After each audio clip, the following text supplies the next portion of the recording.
Ymir Fritz origins, creator of Titans and tragic Thrall, who is the key to Attack on Titan's finale, explored. Attack on Titan is finally coming back, and as usual the show has kicked off on a high note. Things are coming full circle as Eldian has finally taken the reins once again, making everyone's worst fears about the so-called Island Devils come true. But Eren did not acquire his ridiculous power by simply eating Titan shifters. Things go much deeper than strength and power as it ties into the central theme of the story: freedom. We know that Eren, and by extension the Eldians from Parathi Island, have always fought for freedom. But the one who truly needed to be free was the founder of the Titans, Ymir Fritz, and it was Eren who gave her this freedom. But who is Ymir, and why has it been so hard for her to be free? With Attack on Titan's rich and complex story, it is easy to forget the little information that can turn a molehill into a mountain. This is why in today's video we will do our best to put everything into perspective with reference to Ymir Fritz.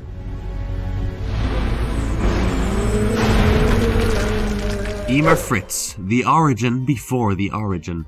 Mangaka Hajime Isayama has evidently taken inspiration from European places, history and folklore for Attack on Titans. Shiganshina district is based on a town named Nordlingen, located in South Germany. Meanwhile, many have drawn parallels between the world in Attack on Titan with Nazi Germany. While such political parallels can prove controversial for a story, the writer opts to take a safer route with the inspiration behind the most powerful character in his story, Ymir Fritz. She was the first of her kind as the founding Titan, the first one ever in the world of the Attack on Titan to tower over the rest of the world. She was inspired by Ymir from Norse mythology, who was the first of his kind as a hermaphrodite giant. He was also known as Ymir. As the melted ice from Niflheim met the heat from Muspelheim, Ymir, the father of all the giants, was created. From under his arm grew another male and female giant. From his legs grew the six-headed sun. The giants were born from Ymir's sweat, and their numbers began to expand. Their destructive nature and evil disposition are what ultimately caused Ymir's death, as he was killed by the Asgardians Odin, Ve, and Vili while he slept. His large body soon became the foundation for Midgard, or Earth, as his body was put into the void, Ginnungagap. His flesh formed the earth, his bones formed the mountains, and his skull became the sky. His blood became the seas, and his brain became the clouds. If you're wondering how his story ties up with that of Ymir Fritz, keep watching the video as we'll soon get into the little details. Ymir, the ascent of a slave, and the descent of a god. The power, or curse of the Titans, began with Ymir. 2,000 years before the events of the series, Ymir used to be a young girl living in the village. The unnamed village was soon conquered by the Eldian tribe, which had the tyrannical Fritz as its ruler. He would conquer small villages with his limited power and enslave their people. As such, Ymir became a slave to Fritz at a very early age, and like everyone else, had her tongue cut off. With prolonged enslavement comes the internalized mentality of having to serve those who are up and above in the hierarchy. One becomes averse to the idea of being free or independent. That's exactly what happened to Ymir. She always thought of others first. She was someone who would depend on others while others would depend on her. At least that is how Frida Rhys, a future wielder of the founding tree, described Ymir to Historia. Although such traits are generally positive, in the case of Ymir it became her curse. She would toil and labour for King Fritz like any other slave captured by his cruel empire, and a small part of her did desire freedom. It did so subconsciously. She once let out one of the pigs from the royal pig pen, allowing the pig to run away, and had become a vicarious representation of her own desire's freedom. When King Fritz found out about the missing pig, he rounded up his slaves and threatened to gouge out their eyes until they revealed who had freed the pig. With such a heavy threat looming over their heads, everyone pointed to Ymir. What is interesting here is the fact that the manga panel depicted 13 fingers pointed at Ymir, the significance of which we will get back to later. With her being singled out as an offender, Ymir fell to her knees and begged for forgiveness. To her and our surprise, the king let her go as he said she was free. We thought that this was a rather benevolent development when we saw it first, however it wasn't that simple. The king had sent his hounds and men to attack and kill Ymir while she fled through the forests. She was pierced by arrows and gravely injured while her blood was splattered on a flower with 9 petals. As she ran, she came across a tree with a gaping hole. Looking for a safe spot, Ymir ran inside the tree via the hole and fell into a body of water. As she found herself drowning, a mysterious form that resembled a human spine, or a fish bone, attached itself to Ymir's backbone. This form, which later went on to be known as the source of all living matter, became the thing that gave Ymir her Titan powers. As she turned into a Titan, Ymir towered above everyone else. Her face resembled a skeleton while her body seemed to have ribs that were wide open. She killed her attackers and instead of fleeing, went back to King Fritz. With her powers, she could have done anything. However, the internalized mentality of being a slave took her back to the place where she was severely oppressed. As the king recognized Ymir's new powers, he decided to exploit them to their fullest. He made her build bridges, open the land, and cultivate it. However, Eldia's growth was not enough for the ruthless ruler. He wanted more, and with Ymir by his side, he ordered her to destroy the Marlians as he wanted to expand his kingdom. Eldia's soldiers paraded with the heads of Marlians hoisted on their sticks, while Ymir single-handedly defeated them all. It was not like they could do much against a titan with their spears and arrows. Soon after, King Fritz made her bear his children, and she became the mother of his 3 daughters. One day, a rogue soldier under King Fritz threw a spear at the king, hoping to kill him. However, Ymir, who had fallen in love with the king at this point and was exhibiting classic signs of Stockholm Syndrome, protected the king with her own body as she took a direct hit from the spear. At first, Fritz was not worried about her because he knew that no mere spear could kill Ymir, especially due to her ability to regenerate. However, at this point it was evident that she did not have the will to live anymore. She did not wish to regenerate and survive, and as such ended up dead 13 years after gaining her powers. Reluctant to let go of the power of the Titans, King Fritz made their daughters Maria, Rose, and Cinna eat their mother's body and spine. This resulted in them inheriting the power of the Titans. The cycle continued, and each generation would consume the spine of the predecessor.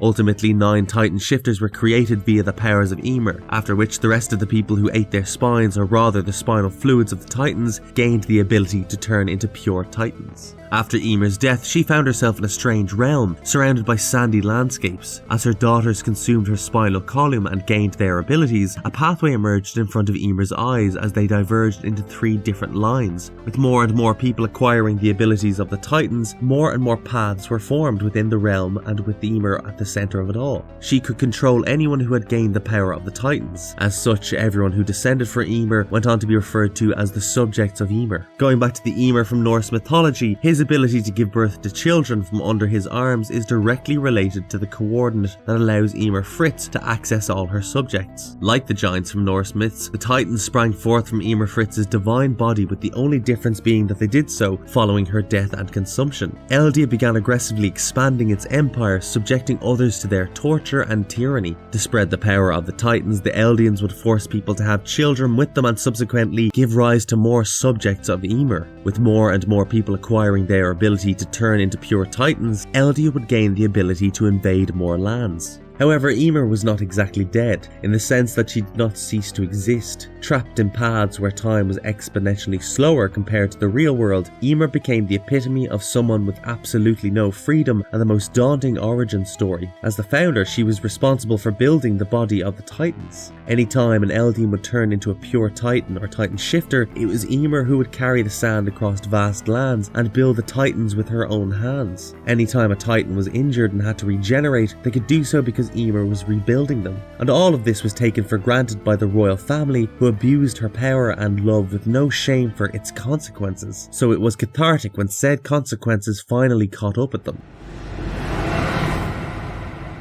The fall of the mighty Eldian Empire. While Ymir was spending her time molding titans from the primordial sands, the Fritz family became Eldia's royal bloodline. Throughout generations, they inherited the founding titan and by extension, Ymir's powers, as they ate their predecessors towards the end of their 13-year-old tenure as a titan shifter. Somewhere down the line, the Eldian Empire experimented on some of its people using titan science, giving rise to the Ackerman clan. As a result, the members of the clan grew incapable of transforming into titans despite being subjects of Ymir. However, during intense fight or flight situations, Ackermans were able to manifest their titan powers within human forms, making them exponentially stronger than the average person and allowing them to have complete control over their bodies. With the clan's battle prowess, they became warriors assigned to protect the royal family. The most notable of this clan are obviously Mikasa Ackerman, Levi Ackerman, and Kenny Ackerman. Since having the founding titan's power resulted in its wielder acquiring access to the coordinates or paths, they gained the ability to control the subjects of Ymir and subsequently manipulate their memories. But here's the catch. The power did not work on Eldia's royal and noble families, and it definitely didn't work on the Ackerman clan. This is why the royal family tried to exterminate the clan, who turned their backs on the king they were supposed to protect, and the royal family intended to keep the populace under control by manipulating their memories and keeping them locked up within walls. While the royal family maintained control of the founding titan, the other noble families of Eldia fought over the inheritance of the other 8 titans: the armored titan, the colossal titan, female titan, jaw titan, warhammer titan, cart titan, attack titan, and the beast titan. This led to a civil war within Eldia, which was known as the Great Titan War. Meanwhile, the 145th king of Eldia, Ymir Fritz, was pained by the guilt of the atrocities committed by his ancestors. As he mourned over the suffering of Marley in the hands of Eldia, he conspired with one of the noble families that held the Warhammer Titan, the Tiber family, to try and make amends for the centuries of pain and destruction. Together, they fabricated the story of a Marleyan hero named Helos, who helped weaken Eldia for Marley to finally take back their land. He believed that Eldians should have never existed and that it was acceptable for the rest of the world to exterminate the race for their sins. However, he wanted the last of their people to spend their days in peace, and as such used the powers of the founding titan to build Wall Maria, Wall Rose, and Wall Sheena as he retreated to Paradise Island with some of his people. The Fritz rebranded themselves as the Reese to avoid suspicion, while another man with the Fritz surname was kept at the forefront as a puppet ruler. Hoping to create a paradise for the last of his people, Ymir Fritz deleted their memories with the power of the founder and took away their knowledge of the outside world. This is why throughout the first few seasons of Attack on Titan, the average person seems to be oblivious to the existence of a world outside their island. In fact, they do not even know that they are an island nation. They just know that they are the prey in a world that was overrun by titans outside the walls 100 years ago. With Ymir Fritz renouncing war, the royal family followed in pursuit. They were the only ones who knew the truth about Eldia and the outside world, aside from the other noble families and the Ackermans. Renouncing war led to the wielder of the founding titan losing their ability to access the true powers of the founder. Meanwhile, one would still require royal blood to access the power in the first place. So you could see how the Eldians reached a dead end when it came to accessing the power of the founder, preventing the royal family from bringing down the walls, which were basically the hardened bodies of hundreds and thousands of colossal titans, and attacking the outside world. And with this vow, Ymir Fritz was more trapped than ever within the realm of the Pads, tirelessly creating titans for its wielder and waiting for someone to finally free her. Ymir Fritz with the Eren Jaeger. The very first episode of the series is known as To You 2000 Years Ago. It is a message sent by Ymir to Eren, who wakes up crying after a bad dream. The dream shows Eren and the readers or viewers images from the future within a span of milliseconds. At this point, Eren has not acquired the power of any titan.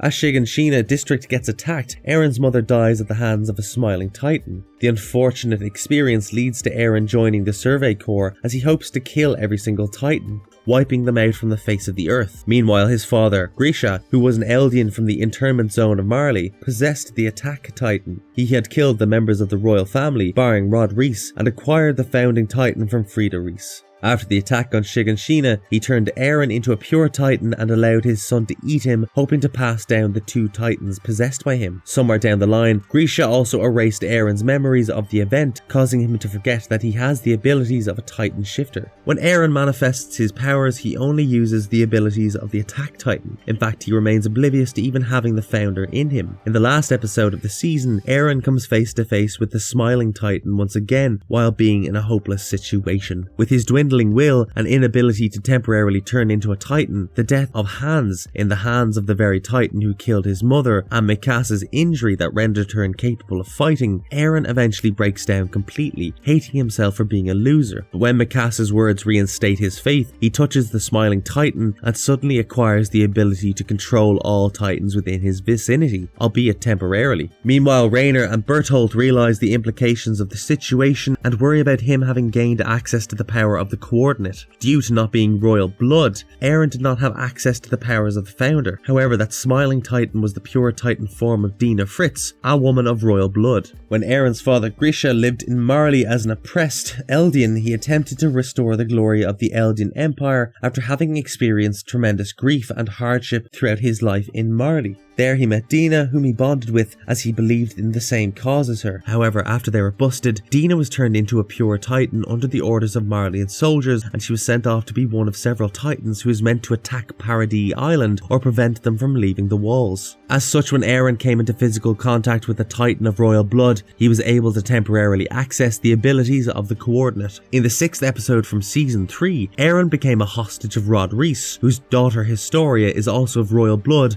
and the one who should technically possess the founding Titan. It was her sister Frida who was killed by Grisha before he ate her and got the power of the founder. As she was made to touch Eren, the both of them gained access to the memory of the day when Grisha killed Frida and the Reis kids for the founder's power. While Eren gained access to old memories after coming in contact with a member of the royal family, it was not the same as touching Dina since Historia was not a Titan. In the last episode from season 3, Historia becomes the crowned queen after the scouts gain access to the truth of the world from Grisha Jaeger's basement. During the coronation ceremony, the members of the scout kiss Historia on the hand, which brought Eren into contact with her once again. However, the scene abruptly ended with an Eren who is shocked beyond belief, which also results in his personality getting a lot more hopeless and morbid. As Eren learns about him being a host to the founder, he gets to see the past and the future via his access to the powers of the Attack Titan or the Shingeki no Kyojin. While every Titan could probe into the past memories of the previous wielder, the Attack Titan could look into the future, and this had given Eren a fair idea of what was about to come. He had learned the truth about the founding Titan and restraining vow of Ymir Fritz, and the fact that he needed to come into contact with the Titan of royal blood to access the power of Ymir Fritz. To his luck, his half-brother Zeke, born out of the marriage of Grisha and Dina, happened to be the Beast Titan. In the 3rd episode from season 4 part 2, the Marleyans and the Eldians in the Marleyan army tried their level best to keep Zeke and Eren away from each other. They feared that if they came together, the rumbling would begin and the colossal titans from the walls would flatten the world. As Gabi used a rifle to behead Eren, Zeke was able to catch his severed head, giving Eren access to the paths. As the two brothers went back and forth trying to gain control over the founder, the next episode finally told us the truth about how Ymir and Eren had been the only two key players of the game from the start.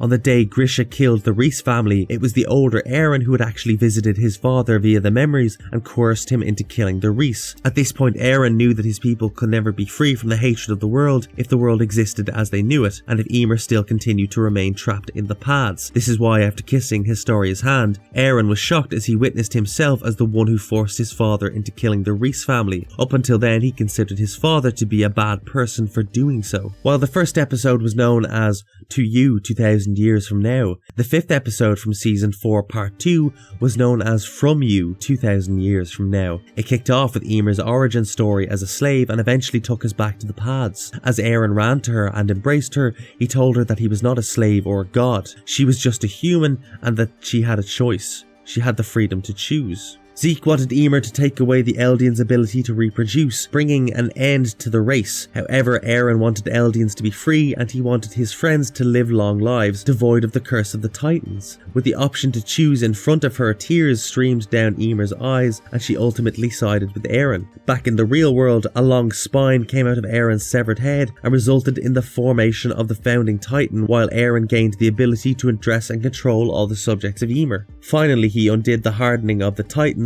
bringing the walls down and kick-starting the rumbling to end the rest of the world, who had tormented the people of Eldia and Paradis Island for the past century.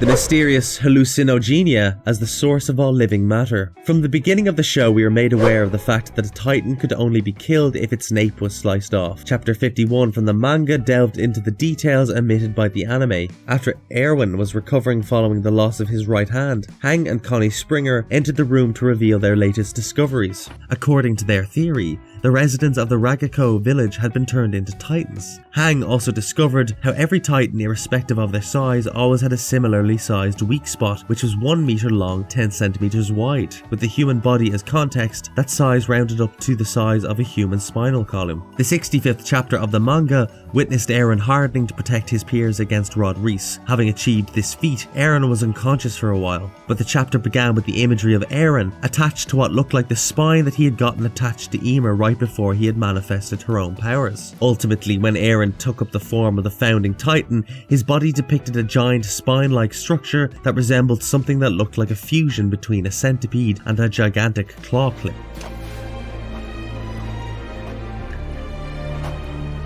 The two sides of Ymir. If there is one thing that Attack on Titan is notorious for, it's its habit of spoiling the story while leaving us in the dark at the same time. The infamous Season 2 ending spoiled the plot of the show and gave away Ymir Fritz's backstory, followed by Eldia's attack on Marley, while we had no clue what was going on. So let's go back and look at it from a new perspective. The visuals begin with the imagery of a young girl offering what looks like an apple to the devil. This picture also happened time and time again in the book Historia used to read. While Frida interpreted this moment as an act of kindness and selflessness by the girl, to Marley it was Ymir Fritz making a pact with the devil. The pact resulted in the birth of the Titans' powers, which eventually led to Eldians being referred to as the Devils or Akuma. The other images in the ending also spoiled the scene with Maria, Rose and Sheena eating Ymir, the pure Titans attacking and destroying Marley, the rumbling and the escape of Eldians to Paradis Island. The visuals closed with another picture of what seemed to be Ymir Fritz. However, there, she was depicted as a goddess, since her subjects saw her in that light. She seemingly held the light and a cornucopia, and it's no secret she was worshipped. In fact, the Jaw Titan Ymir got her name as she was made to be the face of Ymir Fritz at a young age in Marley, where she was worshipped by the Eldians. In Season 3, while Eren Jaeger began to unearth what he felt was the real history, he showed the restorations how Ymir Fritz was never the devil Marley made her out to be. Instead, she was kind and like a goddess to Eldia. This brings us to another world full of Easter eggs. But for this, we have to go all the way back to her origins. Remember when she was singled out for freeing the pigs and had 13 fingers pointed at her? This moment is often depicted as something that alludes to the 13-year-old lifeline in the future of the Titan shifters. In fact, Ymir died 13 years after gaining the power of the Titan, and what felt like a coincidence soon became the law that determined how countries used and disposed of child soldiers. In another instance, while Ymir ran through the forest to save herself, her blood had been splattered all over a flower with 9 petals. Many have considered the 9 petals to represent the 9 Titan shifters throughout Attack on Titan.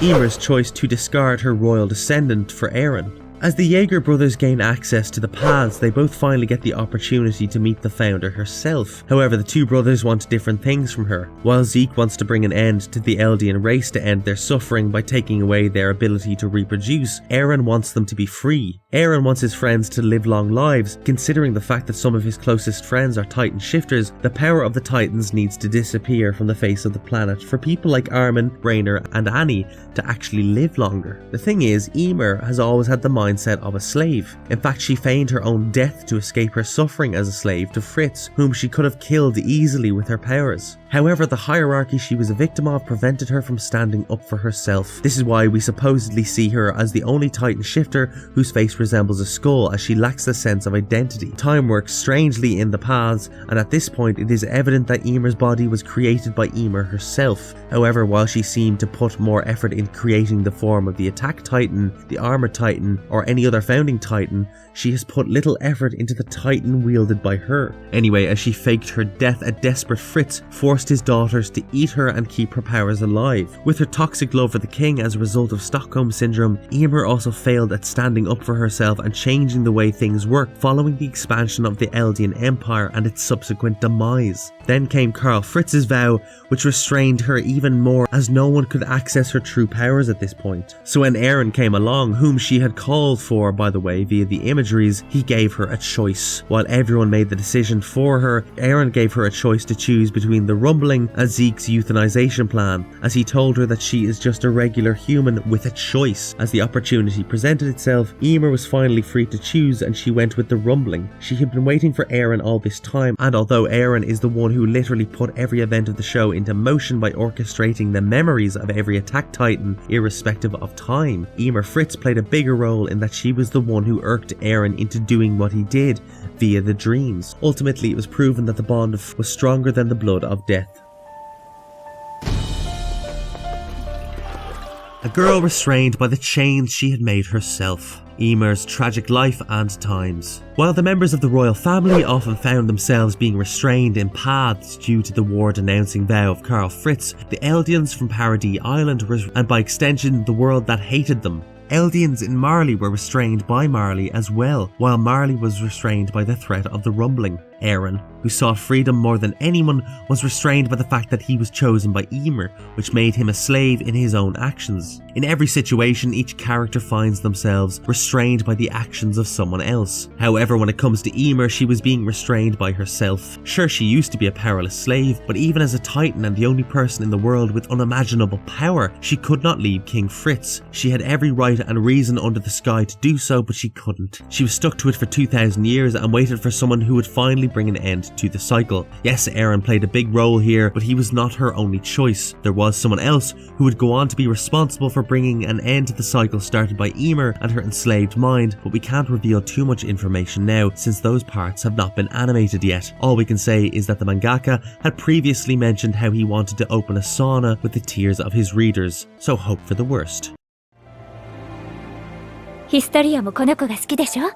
Marvelous verdict. While the story of the Attack on Titan began with Eren seeking revenge against the Titans for killing his mother, we eventually find out that he had orchestrated every event that had taken place, and the reason he did that was because Ymir wanted freedom. The 9 Titans had branched out from Ymir, and the one Titan that tirelessly sought freedom was always the Attack Titan, making its personality a branch of Ymir's. Interestingly, the Attack Titan was also the way it was because Eren had manipulated every past owner of the Titan by influencing their memories. With Eren being a person who claimed that he was a certain way not as a result of his trauma, but because he was just born that way, he became the key that would finally unlock Ymir's chains. With that, today's video has come to an end. What do you think of Ymir Fritz? Did you enjoy this video? If yes, then don't forget to like and comment on this video. Until then, have a good day.